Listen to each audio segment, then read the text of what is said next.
வணக்கம். இப்போ இந்த வீடியோ ப்ரெசன்டேஷனில் நம்ம Mcx Crude oil ஆப்ஷன் மார்க்கெட்டில் எப்படிலாம் ட்ரேட் பண்ணலாம் அப்படின்ற தொடர் வீடியோ ப்ரெசன்டேஷன் பார்த்துட்டு வரோம். இது வந்து ஆப்ஷன் ட்ரேடிங் ஸ்ட்ராட்டஜிஸில் நிறைய யூஸ் பண்ணுறோம். புதுசாக பார்க்க வரவங்க நீங்கள் முன்னாடி இருக்கிற வீடியோ ப்ரெசன்டேஷனை போய் பார்க்கலாம். இப்போ ரீசெண்டாக என்ன பண்ணிகிட்ருக்குறோம் அப்படின்னு பார்த்தீங்கன்னா, ஜூன் 18 கால் ஆப்ஷன் செல் பண்ணோம்.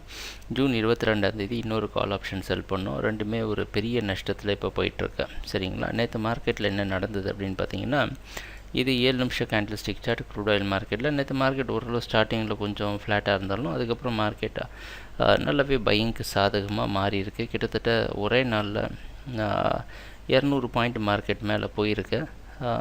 இன்றைக்கி ஓப்பன் ஆகி மேலேயும் இப்போ ஹையில் தான் ட்ரேட் ஆகிட்டுருக்கு. இதெல்லாம் நமக்கு இந்த ரெண்டு கால் செல் வச்சுருக்கிறது ஒரு பிரச்சனையாக இருக்குது. இதை மினிமைஸ் பண்ணுறதுக்கு நம்ம என்ன பண்ணியிருந்தோம் அப்படின்னா, புட்டு செல் பண்ணியிருந்தோம். அதுக்கப்புறமா வந்து 2 லாட் புட் செல் பண்ணியிருக்கணும்.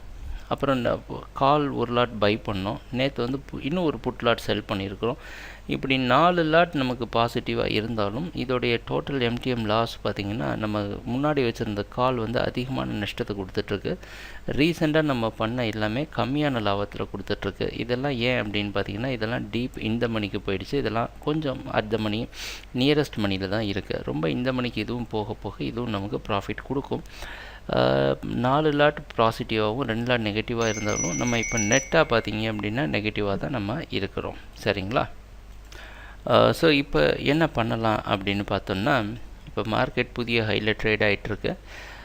இன்னும் மார்க்கெட் ஏற்றத்தை கொடுக்குன்னு எதிர்பார்க்கலாம். அந்த சமயத்தில் நம்மளுடைய கொஞ்சம் அவுட் ஆஃப் மணியில் இருக்கிறதெல்லாம் இந்த மணிக்கு வந்து கொஞ்சம் ப்ராஃபிட் கொடுக்கும். இது நமக்கு பெரிய பிரச்சனையை தான் கொடுத்துட்ருக்கோம். தொடர்ந்து இந்த 2 கால்ஸ் எல்லாம் கொஞ்சம் வெயிட் பண்ணி தான் இதை முடிவெடுக்கணும். இப்போ அவசரத்தில் எந்த ஒரு முடிவும் எடுக்க தேவையில்லை. ஏன்னா நம்ம எல்லாம் செல்லர் ஆஃப் ஆப்ஷனாக, முக்கால்வாசி செல்லர் ஆஃப் ஆப்ஷனாக இருக்கிறோம். 1-2 இடத்துல ஒரு இடத்துல மட்டும் தான் பையர் ஆஃப் ஆப்ஷனாக இருக்கிறோம்.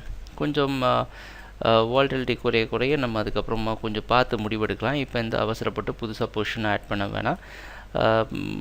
இன்றைக்கி நிலைமையே நேற்று என்ன செஞ்சோமோ அந்த பொசிஷன் அப்படியே ஹோல்ட் பண்ணி பார்க்கலாம். ட்ரேடிங் நடக்கிறப்போ பார்ப்போம் என்னென்ன மாற்றங்கள் வருதுன்னு. எங்கள் வீடியோ ப்ரெசன்டேஷனை பார்த்துட்டு வந்ததுக்கு நன்றி, மகிழ்ச்சி, வணக்கம்.